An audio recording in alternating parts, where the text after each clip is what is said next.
രാഹുൽ ഗാന്ധിക്കും മറ്റ് കോൺഗ്രസ് നേതാക്കൾക്കുമെതിരായ അക്രമത്തിൽ പ്രതിഷേധിച്ച് കാഞ്ഞങ്ങാട്ട് കോൺഗ്രസ് റോഡ് ഉപരോധിച്ചു. പുതിയകോട്ട ഹെഡ് പോസ്റ്റ് ഓഫീസിനു മുന്നിൽ സംസ്ഥാന പാതയാണ് ഉപരോധിച്ചത്. കോൺഗ്രസ് ജില്ലാ കമ്മിറ്റിയുടെ നേതൃത്വത്തിലാണ് റോഡ് ഉപരോധം നടന്നത്. പോസ്റ്റ് ഓഫീസ് ഉപരോധിച്ച ശേഷമായിരുന്നു റോഡ് ഉപരോധിച്ചത്.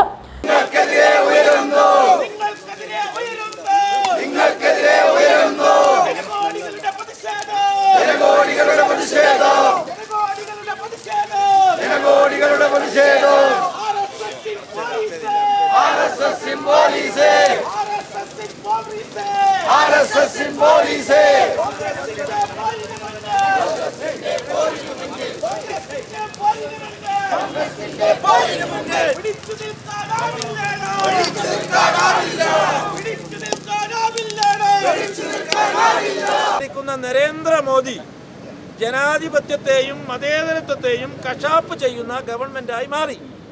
നമുക്കറിയാം, രാജ്യത്തെ നീറ്റ് പരീക്ഷയിൽ കോടാനക്കോടി രൂപ രാജ്യം ഭരിക്കുന്ന പ്രധാനമന്ത്രിയുടെയും രാജ്യത്തെ വിദ്യാഭ്യാസ മന്ത്രിയുടെയും അറിവോടുകൂടി കോടാനക്കോടി രൂപ കൈക്കൂലി വാങ്ങി അട്ടിമറി നടത്തിയതിൽ പ്രതിഷേധിച്ചാണ് ഇന്ന് വിദ്യാർത്ഥി സംഘടനകൾ ഇന്ന് ഡൽഹിയിൽ തലസ്ഥാന നഗരിയിൽ സമരം നടത്തുന്നത്.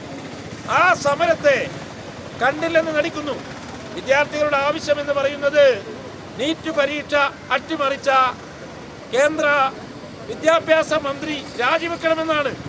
അത് മുഖവിലക്കെടുക്കാതെ ഒരുപാട് ദിവസക്കാലം സമരം നടത്തുന്ന ആ വിദ്യാർത്ഥികളെ ഗൗനിക്കാതെ മുമ്പോട്ട് പോകുന്ന ഒരു ഗവൺമെന്റായി കേന്ദ്ര ഗവൺമെന്റ് മാറി.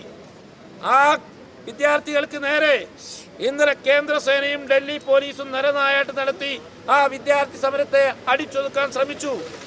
അതിനെതിരെയാണ് പ്രിയപ്പെട്ടവരെ, രാജ്യത്തെ മതേതരത്വത്തെ കാവൽക്കാരൻ, രാജ്യത്തെ ജനാധിപത്യം സംരക്ഷിക്കുന്ന ശ്രീ രാഹുൽ ഗാന്ധിയുടെ നേതൃത്വത്തിൽ കോൺഗ്രസിന്റെ അധ്യക്ഷൻ മല്ലികാർജുന ഖാർഗെയുടെ നേതൃത്വത്തിൽ കോൺഗ്രസിന്റെ സംഘടനാ ചുമതല വഹിക്കുന്ന general secretary Shri K C. Venugopal അവരുടെ നേതൃത്വത്തിൽ, രാജ്യത്തെ കോൺഗ്രസിന്റെ മുഖ്യമന്ത്രിമാരുടെ നേതൃത്വത്തിൽ, രാജ്യത്തെ പാർലമെന്റിലെ കോൺഗ്രസിന്റെ എംപിമാരുടെ നേതൃത്വത്തിൽ, കോൺഗ്രസ് നേതാക്കളുടെ നേതൃത്വത്തിൽ ആ സമരത്തിന് ഐക്യദാർഢ്യം പ്രകടിപ്പിച്ചുകൊണ്ട് പ്രതിഷേധം. കാഞ്ഞങ്ങാട് ബസ് സ്റ്റാൻഡ് പരിസരത്ത് നിന്നുമാണ് പ്രകടനം ആരംഭിച്ചത്. റോഡ് നിരോധിച്ച പ്രവർത്തകരെയും നേതാക്കളെയും പോലീസ് നീക്കി. News bureau, Kanhangad.